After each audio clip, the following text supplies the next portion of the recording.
Pourquoi le campagnol terrestre s'installe-t-il dans certaines prairies plutôt que d'autres ?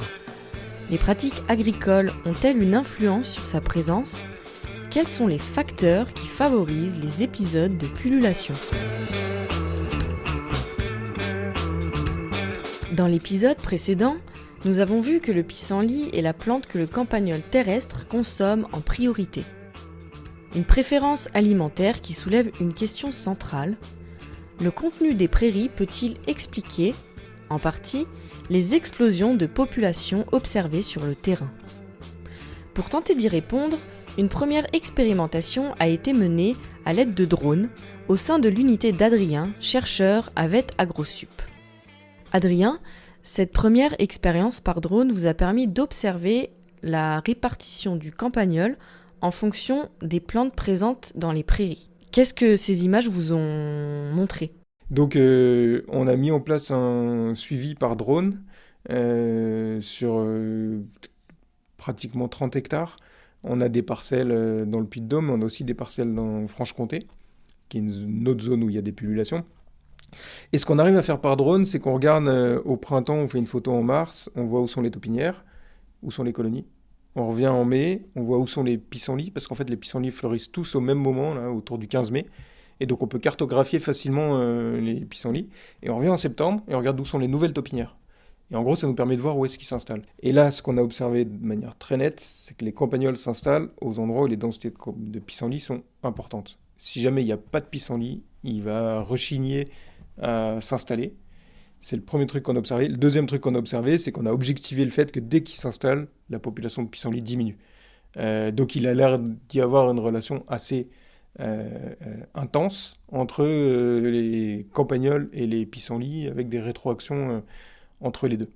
À Marcenat, dans le Césalier, vous avez ensuite conduit une expérience pour savoir si l'évolution des populations de campagnols était liée à la qualité des plantes disponibles dans les prairies.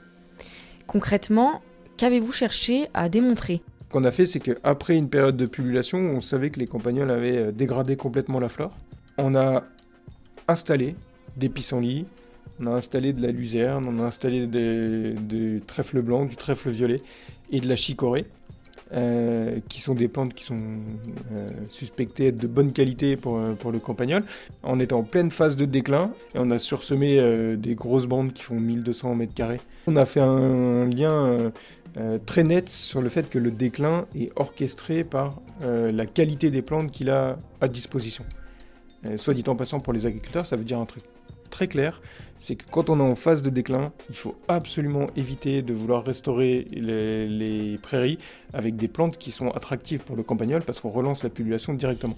Et donc les plantes attractives, c'est les légumineuses. Alors, malheureusement, c'est des plantes qui sont hyper importantes pour l'autonomie protéique des exploitations, mais il faut éviter les légumineuses tant qu'il reste un peu de campagnol. Il faut éviter la chicorée, c'est une plante qui l'adore vraiment beaucoup.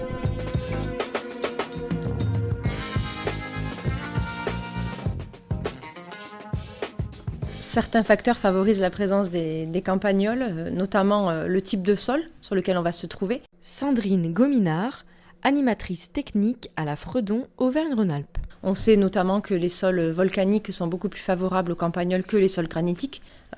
Donc nous, en Auvergne-Rhône-Alpes, on a une grande partie du territoire concerné par des prairies, donc secteur favorable aux campagnols terrestres, des prairies de moyenne altitude qui là aussi vont être peu retournées, des prairies permanentes.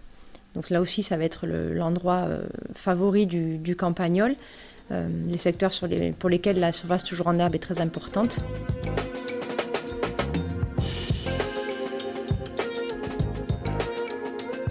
Y a-t-il d'autres facteurs qui favorisent la pullulation du campagnol ? C'est une espèce qui aime les étés pluvieux. Et a priori, une contrainte assez forte pour elle, c'est les sécheresses d'été. Et dans l'aire de répartition de cette bestiole, ce qui a l'air de sortir, c'est que dès qu'on commence à avoir des sécheresses d'été assez intenses, avec plusieurs mois où l'herbe pousse plus, l'espèce a l'air de disparaître de ces zones-là. Donc du coup, En termes de réchauffement climatique, par exemple, on va quand même vers plus de sécheresse en été, en tout cas au sud du Massif central. Dans ces zones-là, normalement, les populations de campagnols devraient devenir moins problématiques. Ah bon, c'est pas une bonne nouvelle, hein, parce que ça veut dire qu'il y a aussi plus de nourriture à donner aux vaches pendant l'été. Mais il y a des gens qui disent que pendant les sécheresses, les campagnols sont prospères. Très clairement, c'est pas ce qu'on observe ni dans la bibliographie, ni au sein des modèles de prévision. Est-ce que les pratiques agricoles ont joué un rôle sur la présence du campagnol dans les parcelles? Ouais, est-ce que l'agriculture a joué un rôle? Moi, je vais prendre une analogie assez simple. Le puceron du blé, il existe parce qu'il y a du blé. Malheureusement, le campagnol, c'est une sorte de toute petite vache. Il mange la même chose que les vaches, il prospère dans les mêmes environnements que les vaches. Donc quand on élève des vaches, eh ben, on va avoir tendance à favoriser les campagnols. Ça ne veut pas dire que l'agriculture est responsable de la présence de campagnols. Ça veut dire juste que quand on produit du lait de montagne, qui est une production qui est, à mon sens, à favoriser et qui est très importante d'un point de vue environnemental, eh ben, on a aussi tendance à produire du campagnol parce que c'est un environnement qui lui est favorable en même temps. Quand on regarde la diversité des parcelles, c'est que les parcelles qui sont les plus productives, donc en général, c'est des parcelles qui sont plutôt plates, qui sont assez fertilisées, sur lesquelles on a tendance à faire de l'ensilage. C'est les parcelles dans lesquelles les campagnols explosent en premier. Parce que c'est des parcelles très productives, donc elles sont très favorables pour le campagnol. Donc l'idée, c'est quand on a des parcelles comme ça, qui sont hyper importantes pour les agriculteurs et pour la stabilité du système, il faut gérer les campagnols quand ils rentrent dedans. Ce qu'on observe et ce que les agriculteurs nous disent, c'est que les pullulations ont l'air d'être plus intenses et plus rapprochées. Et du coup, il y a a priori au moins deux leviers pour ça. Potentiellement un levier il y aurait moins de prédateurs, parce qu'en fait, on agrandit les parcelles, et en agrandissant les parcelles, on a tendance à retirer des haies, des murets, qui sont des environnements favorables pour les prédateurs. Le deuxième aspect, c'est quand on a tendance à augmenter la productivité sur un espace, ce qui est très bien pour la productivité de lait, par exemple, et aussi favorable pour les campagnols. Alors justement, quels sont les prédateurs du campagnol? Alors les prédateurs du campagnol, donc il y a un prédateur qui est spécialiste, qui est l'hermine. C'est le seul campagnol qui est capable d'aller le chercher, c'est le seul prédateur qui est capable d'aller le chercher dans son réseau. Du coup, comme c'est un prédateur qui est spécialiste, elle mange que des campagnols. Et du coup, elle a besoin de beaucoup de campagnols pour que ses populations augmentent aussi.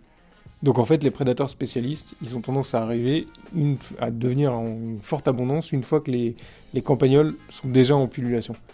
Par contre, donc ils sont pas très adaptés à réguler le fait que la pullulation arrive. Par contre, pendant la phase de déclin, là ils vont être plus nombreux et donc ils vont potentiellement accentuer le déclin et le rendre un peu plus rapide. Le premier en tête, c'est le renard. Il va y avoir le blaireau, il va y avoir les oiseaux nocturnes, de la chouette effraie, la chouette chevêche, encore que c'est peut-être un peu gros pour elle, de la chouette hulotte, enfin tout le corpus de rapaces nocturnes, le corpus de rapaces diurnes aussi, de la buse, du faucon cresserelle, c'est pareil, c'est un peu gros pour lui mais il peut en manger, les milans royaux et compagnie. Donc tous ces animaux-là, ils vont être capables de manger du campagnol. Par contre, c'est des animaux qui sont généralistes. Donc ils ont un régime alimentaire qui est large. Et eux, à l'intérieur, ils vont choisir ce qui est le plus accessible. Donc quand on a 10 campagnols à l'hectare qui sont tout le temps sous terre, c'est pas très accessible. Donc ils vont avoir tendance à pas en manger. Par contre, dès que la pullulation va devenir importante, là, ils vont se mettre à en manger beaucoup plus. Et typiquement, le renard, il y a des études en Suisse qui ont montré que le renard, il se met à manger beaucoup de campagnols quand il y a 200 individus à hectare. 200 individus à hectare, c'est déjà trop tard pour l'agriculteur pour les gérer. Ce qu'on sait aussi dans la bibliographie, c'est que plus la dispersion est longue, plus il y a des fortes chances de se faire manger par les prédateurs. Et donc probablement que la densité de prédateurs généralistes permet de rallonger la phase d'accalmie entre deux pullulations. Donc ils ont probablement un rôle positif plutôt pour écarter les pullulations. Comprendre les facteurs qui favorisent l'installation du campagnol terrestre permet de mieux appréhender la complexité de sa dynamique de population. Une étape indispensable pour analyser ce phénomène à l'échelle des territoires. C'était l'épisode 2 de Campagnol terrestre, ennemi public numéro 1 des prairies, une série de 4 épisodes réalisés en partenariat avec le service interdépartemental des chambres d'agriculture du Massif central avec le soutien du commissariat de Massif. Pour suivre toute l'actualité du monde agricole, rendez-vous sur les réseaux sociaux de la presse agricole du Massif central, la PAMAC, et sur notre site web Agriculture Massif central. Je vous donne rendez-vous dans l'épisode 3, consacré aux impacts concrets de la prolifération du campagnol terrestre sur les exploitations agricoles.